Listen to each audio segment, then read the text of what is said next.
अच्छा भाई, रिसेंटली मई और जून के दरमियान ना गूगल ने भी और फेसबुक ने भी एक मॉडल लॉन्च किया है जो आई थिंक बिजनेस इंटेलिजेंस की जो पूरी फील्ड है ना उसको डिस्टर्ब करके रख देगा।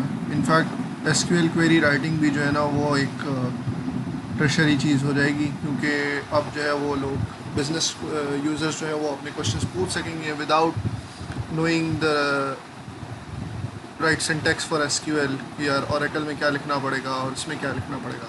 तो टपास जो गूगल ने रिलीज़ किया है और फेसबुक ने जो है वो टी ए बर्ड के नाम से किया है, टपास की जो इम्प्लीमेंटेशन है वो हगिंग फेस के ऊपर अवेलेबल है। मैं सिर्फ आपको एक एग्जांपल दिखा रहा हूँ जिससे आपको इसकी पावर का अंदाज़ा हो जाएगा।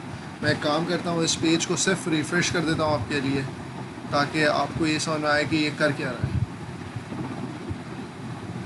सो मैं एक काम ये करता हूँ कि इसमें बैक चले जाता हूँ, पास पे वापस आ जाता हूँ। अच्छा, अब देखें इसमें बेसिक यहाँ पे इस एरिया को फोकस करें तो यहाँ पर एक दिया हुआ है कि होस्टेड इन्फ्रेंस एरिया। अच्छा, ये एरिया हगिंग फेस का है जहाँ पे आप इन्फ्रेंस कर सकते हैं कुछ मॉडल्स का, जिनके आप आउटपुट उसको देख सकते हैं। ठीक है कि इस मॉडल में जाता क्या है तो फिर आउटपुट क्या आता है। सो बेसिकली टपास जो मॉडल है उसके 3 फ्लेवर्स हैं, SQA, एक आपका WTQ और एक और फ्लेवर है। ठीक है, मैं उसकी डिटेल में नहीं जाता हूँ, लेकिन SQA के बारे में थोड़ा सा बता देता हूँ। कभी कभार हमारे क्वेश्चन इस तरह से होते हैं कि पहला क्वेश्चन आपने पूछा और फिर आपका दूसरा क्वेश्चन उसी से रिलेटेड होता है। मतलब समझे कि अगर SQL में कहूँ तो फर्दर वेयर लगा दिया आपने या इस तरह की क्वेरीज कर दी। और एक आपके क्वेश्चन होते हैं रैंडम होते हैं, जो कि सीक्वेंशियल नहीं होते बल्कि मतलब एक्सप्लोरेटरी डिगिंग नहीं होते बल्कि वो रैंडम होते हैं। फॉर एग्जांपल एक आपने क्वेश्चन पूछ लिया, फॉर एग्जांपल ट्रांसफॉर्मर्स के कितने स्टार्स थे। दूसरा क्वेश्चन आपने पूछ लिया कि पाइथन के कितनी काउंट ऑफ रिपोजिटरीज में यूज़ हुआ है। तो आप इस तरह से रैंडम क्वेश्चन पूछ सकते हैं, जिसको WTQ कहते हैं। ठीक है, और यहाँ पर जो है अब मैं एक क्वेश्चन पूछने लगा हूँ सिर्फ आपको यहाँ पे पावर इनिशिएट करने के लिए।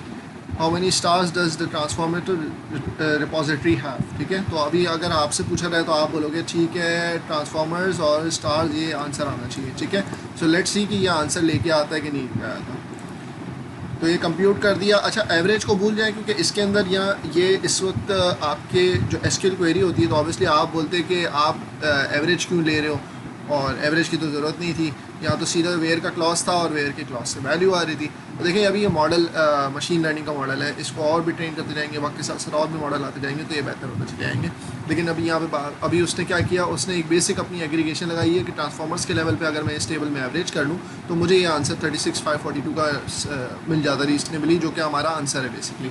तो ये आपको आंसर कह रहा है, एवरेज को भूल जाए, 36,542 इज़ द राइट आंसर। अब मैं आप ये सोच रहे होंगे कि अच्छा ये तो पहले से प्री प्लान्ड है और जो है वो इसके अंदर हमें कैसे पता चलेगा कि बहुत कोई नई टेक्नोलॉजी आ गई। तो मैं आपको एक क्वेश्चन तब्दील करके दिखाता हूँ और इसी टेबल से मैं सवाल ये पूछता हूँ कि ट्रांसफॉर्मर्स ने जो हासिल किए ना स्टार्स 36542, वो कौन सी प्रोग्रामिंग लैंग्वेज से हासिल किए। Let's see